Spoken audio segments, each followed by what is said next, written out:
बहन जी आप संघर्ष करें। बहन कुमारी मायावती जी जिंदाबाद। बहन कुमारी मायावती जी जिंदाबाद। बहन जी आप संघर्ष करें। बहन जी आप संघर्ष करें। बहुजन समाज पार्टी जिंदाबाद। बहुजन समाज पार्टी जिंदाबाद। बहन कुमारी मायावती जी जिंदाबाद। बहन कुमारी मायावती जी जिंदाबाद। बहन जी आप संघर्ष करें। बहन जी आप संघर्ष करें। सर्व समाज के सम्मान में, सर्व समाज के सम्मान में बहन कुमारी मायावती जी जिंदाबाद। बहन कुमारी मायावती जी जिंदाबाद। बहन जी आप संघर्ष करें। बहन जी आप संघर्ष करें। बहन कुमारी मायावती जी जिंदाबाद। बहन कुमारी मायावती जी जिंदाबाद।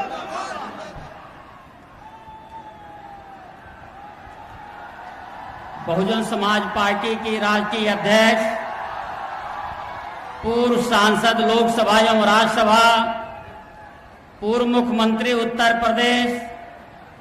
परम आदरणीय बहन कुमारी मायावती जी का शुभागमन हो गया है। कृपया जोरदार तालियां बजा करके स्वागत करने का काम करें। अब हम श्री श्याम सिंह यादव, माननीय सांसद प्रत्याशी जौनपुर,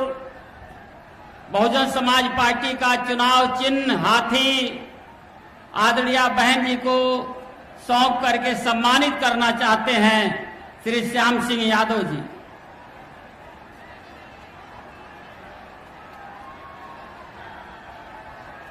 चंदौली के प्रत्याशी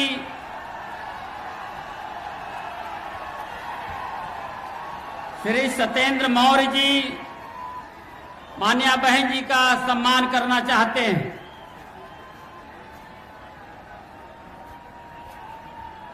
श्री रघुनाथ यादव, श्री रघुनाथ चौधरी,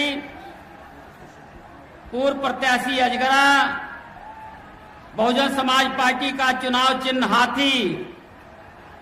दे करके मान्या बहन जी का सम्मान करना चाहते हैं।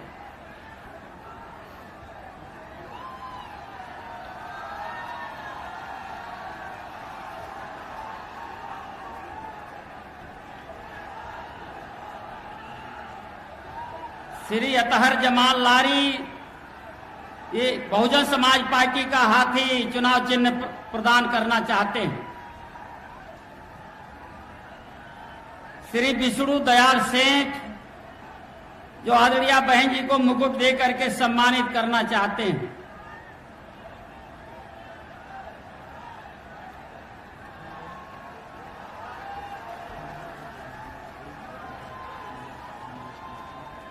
श्री विनोद बागड़ी सम्मान करेंगे।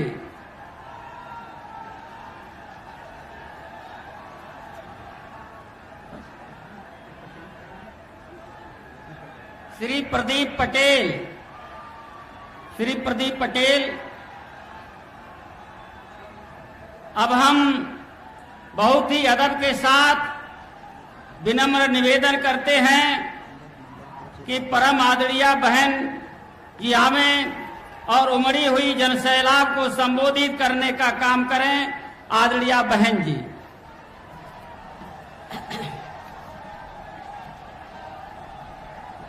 बीएसपी की इस चुनावी जनसभा में इकट्ठा हुए पार्टी के सभी छोटे बड़े पदाधिकारी एवं कार्यकर्तागण, आज आप लोग देश में व जहां आपके उत्तर प्रदेश स्टेट में भी लोकसभा के लिए हो रहे आम चुनाव में अपनी पार्टी के उम्मीदवारों के समर्थन में मुझे सुनने के लिए यहाँ भारी संख्या में इकट्ठा हुए हैं, तो उसके लिए मैं आप सभी लोगों का हार्दिक दिल से आभार प्रकट करती हूँ। वैसे आप लोगों को ये मालूम है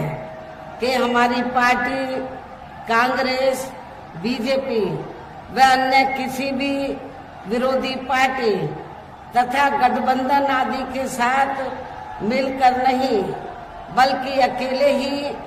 अपनी पार्टी के बलबूते पर पूरी तैयारी व दमदारी के साथ ये चुनाव लड़ रही है। इसके साथ ही हमने टिकट बंटवारे के मामले में भी सर्व समाज के लोगों को उचित भागीदारी दी है। जिनको कामयाब बनाने के लिए अपनी पार्टी के लोग पूरे जी जान से लगे हैं। आप लोगों को ये मालूम है कि हमने आपके बनारस मंडल में तो सर्व समाज के लोगों को उचित भागीदारी दी है। आपके बनारस मंडल में हमने बैकवर्ड क्लास को भी मौका दिया है, अपर कास्ट को भी दिया है, मुस्लिम समाज को भी मौका दिया है और रिजर्व सीट पर दलित वर्ग को भी चुनाव लड़ने का मौका दिया है। इस प्रकार से हमने आपके बनारस मंडल में तो सर्व समाज के लोगों को उचित भागीदारी दी है। हालांकि आज आपकी इकट्ठा हुई अपार भीड़, वह भीड़ के जबरदस्त जोश को भी देखकर अब मुझे भी काफी हद तक ये भरोसा हो गया है कि पिछली बार की तरह इस बार भी आप लोग अपने प्रदेश से यहाँ लोकसभा चुनाव में अपनी पार्टी का बेहतर रिजल्ट जरूर लाएंगे। इसके लिए अब मैं आप लोगों का ध्यान कुछ जरूरी बातों की तरफ दिलाना चाहती हूँ और इस संबंध में विशेषकर मैं कांग्रेस, बीजेपी व इनके अन्य सभी सहयोगी दलों के बारे में ये कहना चाहूंगी कि आजादी के बाद शुरू में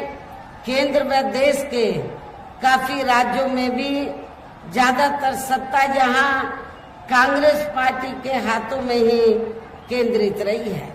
किंतु इनकी अधिकांश मामलों में रही गलत नीतियों एवं गलत कार्य प्रणाली आदि की वजह से ही फिर इस पार्टी को केंद्र में काफी राज्यों की भी सत्ता से बाहर होना पड़ा है तथा यही स्थिति इनकी सहयोगी पार्टियों की भी बनी रही है। और आप लोगों को वैसे ये मालूम है कि जब आजादी के बाद यानी कि अंग्रेजों के जाने के बाद केंद्र में देश के ज्यादातर राज्यों में कांग्रेस पार्टी सत्ता में आई और केंद्र में जब पहली सरकार बनी थी कांग्रेस पार्टी की, तो उस पहली सरकार में परम पूज्य बाबा साहब डॉक्टर अंबेडकर लॉ मिनिस्टर थे। तो उस समय बाबा साहब डॉक्टर अंबेडकर ने तो कांग्रेस पार्टी के मुखिया को ये कहा, पंडित जवाहरलाल नेहरू एंड कंपनी के लोगों को ये कहा कि भारतीय संविधान में एससी व एसटी वर्गों को जो सरकारी नौकरियों में जो रिजर्वेशन दिया गया है उसका पूरा लाभ इनको नहीं मिल रहा है, इसका पूरा लाभ मिलना चाहिए। इस मामले में सरकार को सख्त कदम उठाने चाहिए। इतना ही नहीं, बाबा साहब ने ये भी कहा कि भारतीय संविधान में मैंने आर्टिकल 340 की व्यवस्था की है, तो जिसके तहत तो इस देश में एससी व एसटी की तरह तो और भी अति पिछड़े वर्ग के लोग हैं, अति पिछड़े वर्ग के लोग हैं जिनकी सामाजिक, शैक्षणिक और आर्थिक स्थिति एससी व एसटी की तरह दयनीय है। तो बाबा साहब ने उस समय पंडित जवाहरलाल नेहरू को ये कहा कि इनको भी, जो अति पिछड़े वर्ग के लोग हैं, इनको भी आरक्षण की सुविधा मिलनी चाहिए और आपको आर्टिकल 340 के तहत कमीशन बैठाकर इनको रिजर्वेशन देना चाहिए। लेकिन कांग्रेस पार्टी की सरकार ने बाबा साहब डॉक्टर अंबेडकर की बात को नहीं माना, जिससे दुखी होकर, और भी कई कारण थे जिससे दुखी होकर फिर परम पूज्य बाबा साहब डॉक्टर अंबेडकर को लॉ मिनिस्ट्री से इस्तीफा देना पड़ा था। लेकिन आज वही कांग्रेस पार्टी के उनके चेले चाटे क्या कहते हैं कि हम आरक्षण के खिलाफ नहीं हैं, हम संविधान के खिलाफ नहीं हैं, लेकिन इनके पुरखों ने तो संविधान के खिलाफ जाकर काम किया और रिजर्वेशन का पूरा लाभ आप लोगों को नहीं दिया था, ना कोई कमीशन बैठाया था। ये सब किसी से छिपा नहीं है। लेकिन वोट की खातिर आज उनके जो चेले चाटे हैं या उनके अनुयायी हैं, तो आज वोट की खातिर आरक्षण को लेकर बड़ी बड़ी बातें कर रहे हैं। इस मामले में बीजेपी भी कोई पीछे नहीं है, जबकि इन सभी पार्टियों की नियत सोच जो है वो रिजर्वेशन के खिलाफ है, और जिसकी वजह से ही फिर हमें बीएसपी बनाने की जरूरत पड़ी। यदि कांग्रेस पार्टी ने शुरू में अपनी जिम्मेवारी को ईमानदारी निष्ठा से निभाया होता तो हमें बीएसपी बनाने की जरूरत नहीं पड़ती। और इतना ही नहीं, फिर जिसकी वजह से ही फिर पिछले कई वर्षों से बीजेपी व इनके सहयोगी दल केंद्र एवं काफी राज्यों की भी सत्ता में काबिज हो गए हैं, लेकिन इनकी भी ज्यादातर रही जातिवादी, पूंजीवादी, संकीर्ण, सांप्रदायिक व द्वेषपूर्ण नीतियों एवं कार्य प्रणाली आदि से तथा इनकी कथनी व करनी में भी काफी अंतर होने की वजह से अब ऐसा लगता है इस बार ये पार्टी भी यानी कि भारतीय जनता पार्टी भी केंद्र की सत्ता में आसानी से वापस आने वाली नहीं है, बशर्ते यदि ये चुनाव इस बार फ्री एंड फेयर होता है तथा आम चर्चा के मुताबिक वोटिंग मशीनों में भी कोई गड़बड़ी आदि नहीं की जाती है। और वैसे भी इस बार चुनाव में इनकी कोई भी पुरानी एवं नई चल रही नाटकबाजी, जुमलेबाजी व गारंटी आदि काम में आने वाली नहीं है, क्योंकि अब देश की जनता काफी हद तक इस बात को समझ चुकी है कि इनकी पार्टी ने अब तक देश के विशेषकर गरीबों, कमजोर तबकों, मध्यम वर्गीय एवं अन्य मेहनतकश लोगों को जो इन्हें अच्छे दिन दिखाने के असंख्य प्रलोभन भरे वायदे किए हैं तथा अनेकों हवाई व कागजी गारंटी आदि भी दी है, तो उनका जमीनी हकीकत में अभी तक भी इन्होंने लगभग 1/4 हिस्सा भी कार्य पूरा नहीं किया है, बल्कि इसके स्थान पर इनका ज्यादातर समय व ताकत भी यहाँ इनके अपने चहेते रहे बड़े बड़े पूंजीपतियों एवं धन्ना सेठों को ही ज्यादा से ज्यादा मालामाल व धनवान आदि बनाने में तथा इन्हें हर स्तर पर छूट देने में व बचाने में ही लगी रही है, जिनके अधिकांश आर्थिक सहयोग से ही ये पार्टी व अन्य पार्टियां भी अपना संगठन चलाती हैं तथा चुनाव आदि भी लड़ाती हैं, जिसका काफी कुछ खुलासा बॉन्ड की आई रिपोर्ट से भी हो जाता है। और इस संबंध में वैसे आप लोगों को ये मालूम है कि अभी कुछ दिन पहले बॉन्ड के संबंध में तो माननीय सुप्रीम कोर्ट ने जो सख्त कदम उठाया और जब रिपोर्ट का खुलासा हुआ, मीडिया में रिपोर्ट छपी, तो उससे ये स्पष्ट हो गया कि इस देश में कांग्रेस, बीजेपी, अन्य सभी विरोधी पार्टियों ने इस देश के बड़े बड़े पूंजीपतियों व धन्ना सेठों से अपनी पार्टी के संगठन को चलाने व चुनाव आदि लड़ाने के लिए बॉन्ड के जरिए अरबों खरबों रुपया इस देश के बड़े बड़े पूंजीपतियों व धन्ना सेठों से लिया है। लेकिन आप लोगों को ये जानकर खुशी होगी कि बहुजन समाज पार्टी ही देश में एकमात्र ऐसी पार्टी है जिसने एक भी रुपया किसी भी बड़े पूंजीपति व धन्ना सेठ से नहीं लिया है। ये रिपोर्ट में उजागर हुआ है। इसलिए हमारी पार्टी हर साल बीएसपी मेंबरशिप के जरिए जन्मदिन के मौके पर थोड़ा थोड़ा धन इकट्ठा करके चुनाव के मौके पर भी थोड़ा थोड़ा आर्थिक सहयोग लेकर संगठन को चलाती है और चुनाव आदि भी लड़ाती है। इसके साथ ही अब ऐसा लगता है कि कांग्रेस पार्टी की तरह ही बीजेपी ने भी केंद्र की तमाम सरकारी जांच एजेंसियों का ज्यादातर राजनीतिकरण ही कर दिया है। इसके अलावा देश के किसान वर्ग भी वर्तमान बीजेपी की सरकार में शुरू से ही अपनी विभिन्न समस्याओं को लेकर काफी ज्यादा दुखी व परेशान रहे हैं और अभी भी हैं। जबकि यूपी में 4 बार हमारी पार्टी की रही सरकार ने इनके हितों का भी हर स्तर पर विशेष ध्यान रखा है। हमने अपनी चारों हुकूमतों में किसानों को खेती करने के लिए समय से सस्ते साधन उपलब्ध कराए और उनकी फसल का भी उन्हें उचित दाम दिया है। इतना ही नहीं बल्कि केंद्र में पूर्व की रही कांग्रेसी सरकार की तरह ही वर्तमान भाजपा सरकार में भी इनकी जातिवादी, हीन, सांप्रदायिक एवं पूंजीवादी सोच व नीतियों के चलते ही पूरे देश में सर्व समाज में से खासकर गरीबों, दलितों,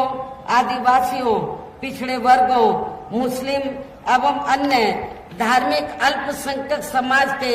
लोगों का भी पूर्ण रूप से विकास व उत्थान आदि नहीं हो सका है। और इस संदर्भ में वैसे आप लोगों को ये मालूम है कि पूरे देश में यहाँ दलितों, आदिवासियों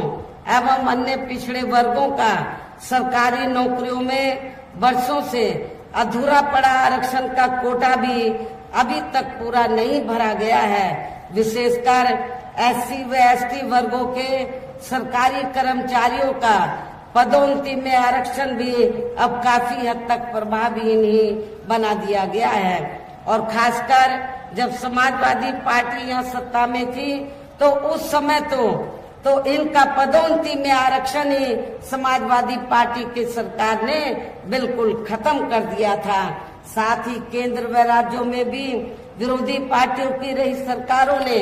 इन सभी वर्गों को प्राइवेट सेक्टर में आरक्षण दिए जाने की व्यवस्था किए बिना ही इनकी सरकारों के ज्यादातर सरकारी कार्य अब प्राइवेट सेक्टर के जरिए ही इनके बड़े बड़े पूंजीपतियों व धन्ना सेठों आदि को ही दिए जाने के कारण अब इनको पूरे देश में आरक्षण का बहुत कम ही लाभ मिल पा रहा है। इसी प्रकार इनका अन्य और मामलों में भी शोषण व उत्पीड़न आदि होना अभी तक भी बंद नहीं हुआ है। इनके साथ साथ मुस्लिम व अन्य धार्मिक अल्पसंख्यक समाज के लोगों की भी हालत हर स्तर पर यहाँ काफी ज्यादा खराब व दयनीय बनी हुई है, जिसका काफी कुछ खुलासा सच्चर कमेटी की रिपोर्ट में भी किया गया है। इतना ही नहीं बल्कि पिछले कुछ वर्षों से केंद्र व अधिकांश राज्यों में भी बीजेपी व आरएसएस की सरकारों के चलते हुए अब इनका विकास में उत्थान आदि होना भी काफी हद तक बंद सा हो गया है। आए दिन इन पर खासकर हिंदुत्व की आड़ में हो रही जुल्म जाति भी यह काफी ज्यादा चरम सीमा पर पहुंच चुकी है। इनके साथ साथ अपर कास्ट समाज में से विशेषकर गरीब लोगों की भी हालत हमें कोई खास अच्छी नजर नहीं आती है। इनकी गलत कृषि नीतियों के कारण किसान वर्ग भी आए दिन आंदोलित ही बना रहता है। साथ ही इनकी गलत आर्थिक नीतियों की वजह से ही देश की अर्थव्यवस्था पर भी इसका काफी बुरा प्रभाव पड़ा है, जिससे अब विशेषकर छोटे एवं मध्यम वर्गीय व्यापारी वर्ग भी काफी ज्यादा दुखी व परेशान है। और अब केंद्र में पूर्व की रही सरकारों की तरह ही वर्तमान भाजपा सरकार में भी यहाँ पूरे देश में गरीबी, बेरोजगारी एवं महंगाई आदि भी लगातार काफी ज्यादा बढ़ रही है। देश में हर स्तर पर फैला भ्रष्टाचार भी अभी खत्म नहीं हुआ है। ऐसे में अब आप लोगों को देश में हो रहे लोकसभा आम चुनाव में कांग्रेस, बीजेपी व इनकी सहयोगी पार्टियों को भी केंद्र की सत्ता में आने से जरूर रोकना है। जिनकी गलत नीतियों व गलत कार्य प्रणाली आदि को आप लोग काफी हद तक आजमा भी चुके हैं। ऐसी स्थिति में अब ये विरोधी पार्टियां इस चुनाव में भी किस्म किस्म के साम दाम दंड भेद आदि अनेकों हथकंडे इस्तेमाल करके केंद्र की सत्ता में आने की भी पूरी कोशिश में लगी हैं, जिनसे अपनी पार्टी के लोगों को हर स्तर पर काफी ज्यादा सावधान रहना है। और इस मामले में विरोधी पार्टियां अपने अपने पक्ष में हवा बनाने के लिए खासकर मीडिया, ओपिनियन पोल व सर्वे आदि का जो बड़े पैमाने पर इस्तेमाल कर रही हैं, तो उनसे भी अपनी पार्टी के लोगों को बिल्कुल भी गुमराह नहीं होना है। इसके साथ ही विरोधी पार्टियों के विभिन्न रूपों में जारी किए गए इनके हवाई व प्रलोभन भरे चुनावी घोषणा पत्रों एवं वायदों आदि के बहकावे में भी अपनी पार्टी के लोगों को कतई नहीं आना है, जिन्हें ये पार्टियां चुनाव खत्म होने के बाद ज्यादातर अमल में नहीं लाती हैं और अब जिन पर से देश की जनता का अधिकांश विश्वास ही उठ गया है। यही खास वजह है कि हमारी पार्टी किसी भी चुनाव में अपनी पार्टी का कोई भी चुनावी घोषणा पत्र आदि जारी नहीं करती है। वैसे भी हमारी पार्टी किसी भी मामले में कहने में बहुत कम बल्कि कार्य करके दिखाने में ही ज्यादा विश्वास रखती है। और इस बात का सबसे बड़ा सबूत ये है कि उत्तर प्रदेश में 4 बार हमारी पार्टी के नेतृत्व में रही सरकार ने चुनाव में अपनी पार्टी के बिना कोई जारी किए गए चुनावी घोषणा पत्र के ही प्रदेश व आम जनहित में काफी कुछ ऐतिहासिक कार्य किए हैं, जिनकी अब देश में अधिकांश पार्टियों की सरकारें काफी नकल भी कर रही हैं। जबकि इस मामले में हमारी पार्टी का ये कहना है कि यदि इन पार्टियों के स्थान पर केंद्र में हमें अपनी पार्टी की सरकार बनाने का मौका मिलता है, तो तब फिर हमारी पार्टी की बनी सरकार केंद्र में यहाँ अब तक रही सभी विरोधी पार्टियों की सरकारों की तरह केवल हवाई व कागजी कार्य आदि नहीं करेगी, बल्कि उत्तर प्रदेश की तरह ही जमीनी हकीकत में ठोस कार्य करके दिखाएगी। और इस संदर्भ में खासकर मैं ये कहना चाहूंगी कि केंद्र द्वारा देश में पिछले कुछ समय से अति गरीब परिवारों को अस्थायी तौर पर फ्री में जो थोड़ी सी खाद्य सामग्री दी जा रही है, राशन आदि दिया जा रहा है, तो उससे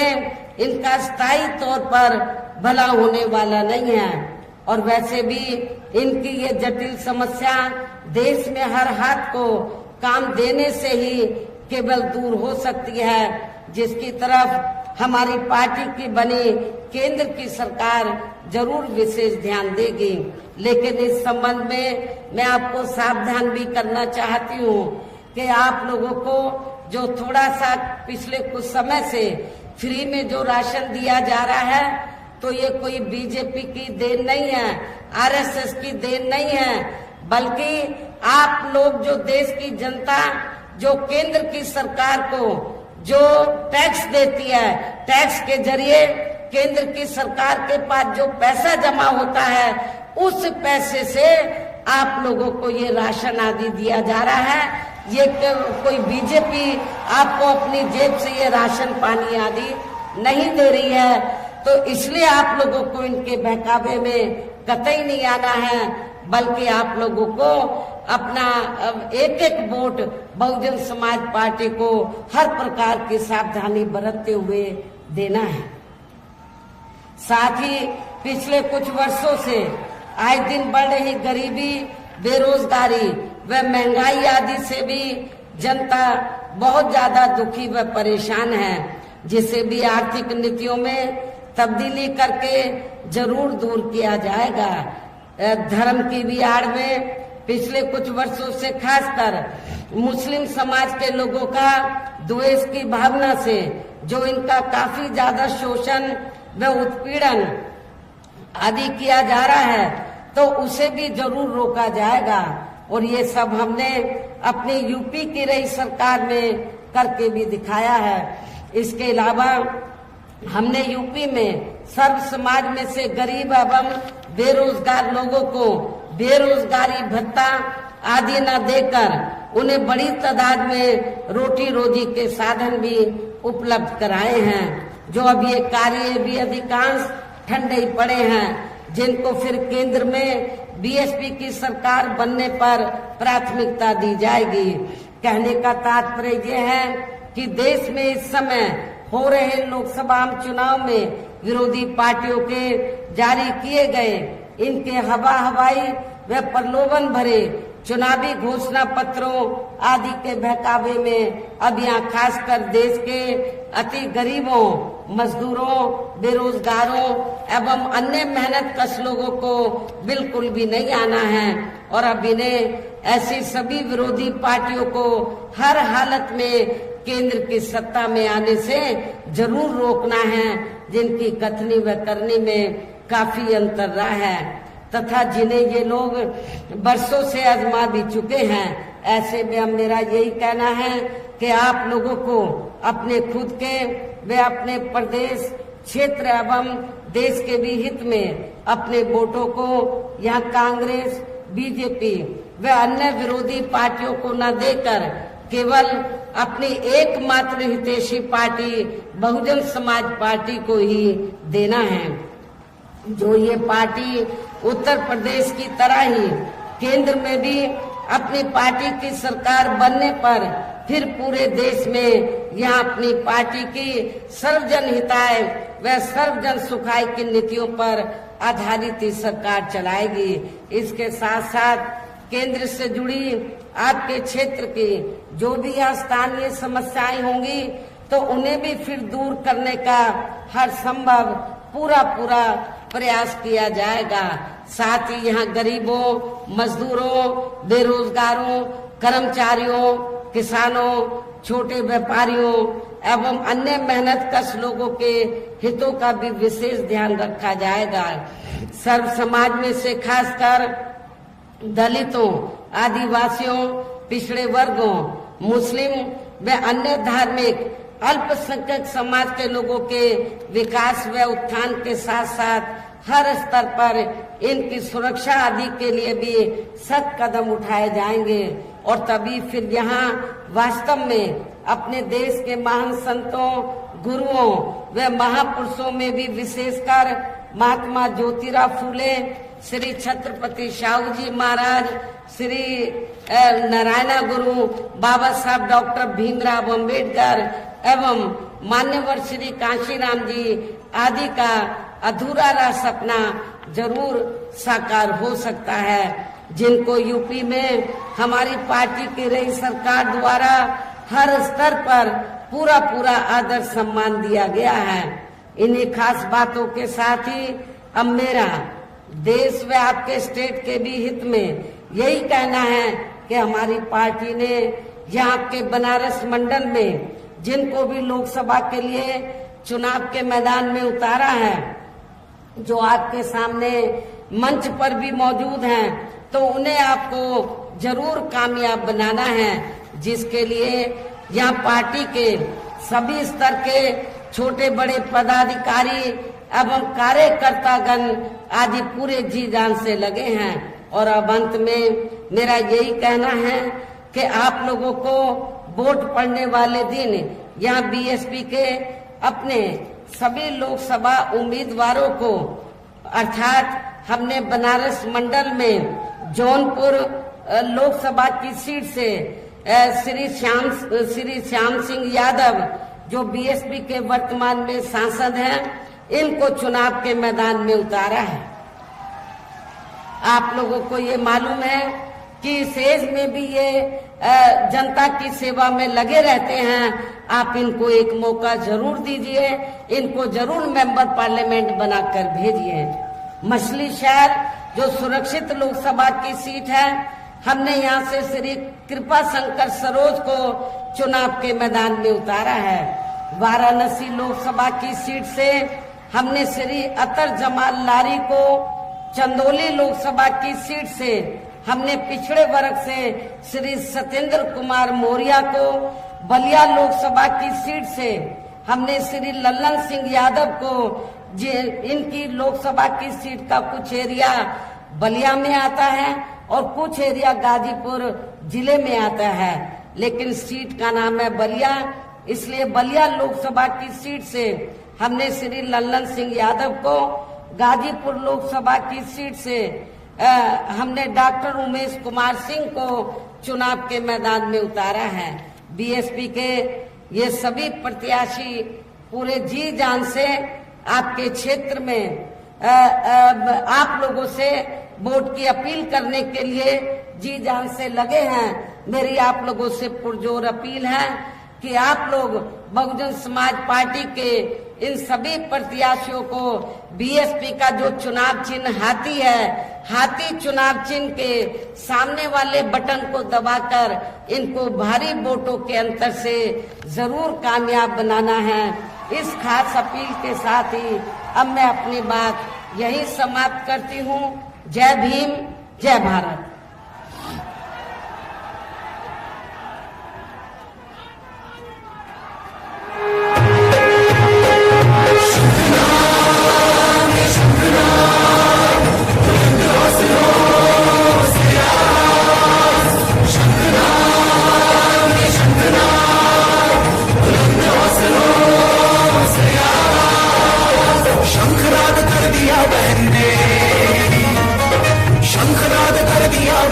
अब न चलेगी मनमानी, पूंजीवाद राज खत्म करूंगी, बहनों ने मन में ठानी, पूंजीवाद